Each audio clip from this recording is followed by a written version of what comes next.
Herkese merhaba arkadaşlar, kanalıma hoş geldiniz. Yeni bir videoyla karşınızdayım. Arkadaşlar bugünkü videomuzda Türkiye'nin güzeller güzeli Ebru Şahan'ın eşi Cedi Osman'dan yepyeni görüntüler geldi.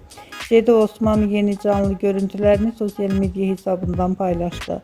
Ben de bu görüntüleri sizler için YouTube kanalımda video halinde sunuyorum. Umarım beğenirsiniz.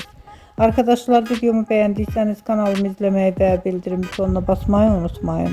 Şimdilik benden bu kadar olsun. Yeni videomuzda görüşmek üzere. Hoşça kalın.